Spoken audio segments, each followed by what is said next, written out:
Mga kaibigan, welcome back. Marami po tayong updates ngayon sa mga Pinoy natin doon sa Japan B-League, especially mga bago. Jamie Malonzo, mukhang delikado ang kontrata nito next year.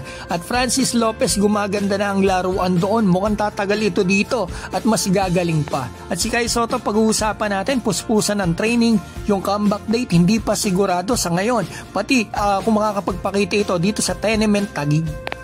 Lahat po ng pag-uusapan natin dito ay as of October 17. So ito yung mga stats ng mga kababayan natin, napakabilis lang nito para at least may idea tayo sa first 5 games dito sa Japan B-League.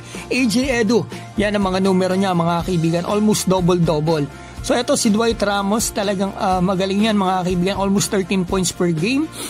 Medyo mababa pa siguro ng konti kung tutuusin ang production niya kasi nandito yung teammate niya si Tominaga. Grabe, magaling nga, ay tira ng tira, ay magpasa. So ito mga kaibigan, Ray Parks Jr. almost 12 points. Ito, Kiefer Rabena, still consistent pa rin siya. Medyo bumaba ng konti, bahagya yung kanyang puntos dito at stats dito sa season na ito dahil bumaba ng 3 minutes yung kanyang playing time ngayon. So ito, punta tayo. Jamie Malonzo, ito talagang dapat pag-usapan natin. Kumustahin natin si Jamie. Kasi bago siya dito sa Japan B-League, ito yung stats niya. Bakit ganyan kaibigan?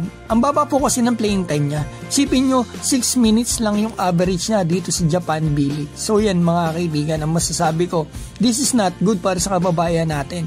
First 5 games, sana makabawi. Kasi nagdedelikado yung kontrata niya for the next season. Kasi 1 year contract lang siya dito sa kanyang team, pero guaranteed naman. Pero yung next year, syempre, hindi nakakasigurado. Kung ako ang team, tapos ganito yung 1 point per game, syempre kahit sino naman mga kaibigan, mag-aalangan talaga o malamang hindi talaga ko ng player nito. Sana talaga mabigyan ito ng mas mahabang playing time, pagtiwalaan siya ng kanyang coach niya. Pero dapat talaga may gawin doon ng ating kababayan na si Jamie. Pero mahirap yan kung siya naman talaga may iniindang injury. Kasi alam naman natin, before to magpunta rito, meron na siyang injury kaya hindi nakakalaro masyado sa gilas. Pero sana, pinagpe-pray ko, makuha ni Jamie yung tiwala ng kanyang coach at may pakita niya yung laro niya.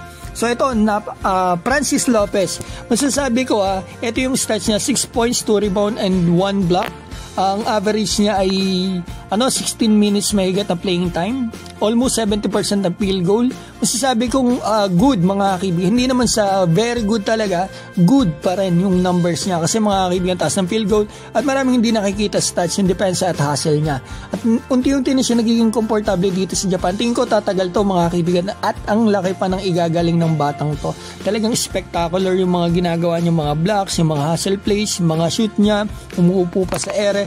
Talagang I'm sure nakikita yan ng coach niya, especially yung defensive skills niya at yung athleticism, gifted talaga yan. Gift yon mga kaibigan. So talagang abangan natin, mas lalo pang gagaling ang batang to. Sana mas tumas pa yung playing time niya at more touches. Nakukulangan ako sa touches ng ating kababayan. So ito, balitaan ko na po kayo na mabilis sa ating pambato na si Kai Sotto. I'm sure na kayo po talaga gigil na, abang na sa pagbabalik ni Kai mga kaibigan. Kasi October na, mid-October na. So ito, mga kaibigan, una sa lahat, about ito sa kanyang pagbabalik ay until now, sa date na ito ay hindi pa rin po sigurado ang source natin kung kailan ito makakabalik. Tinanong ko kasi kung makakalaro ni si Kai sa late November, December or January. Sinagot lang sa akin ay yes. So nasa dates na yan, nasa months na yan mga kaibigan, pero hindi sigurado, walang eksakto.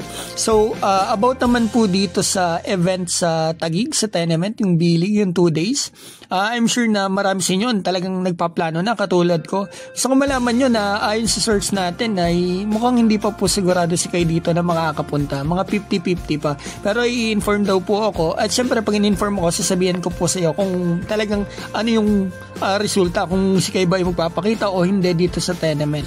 So about naman po dito sa kanyang injury, nakikita ko po, I'm sure nakita rin na ilan dito, siya po ay minsan late night na nagte-training pa rin. Kasama po niya si Sir Ervin Soto.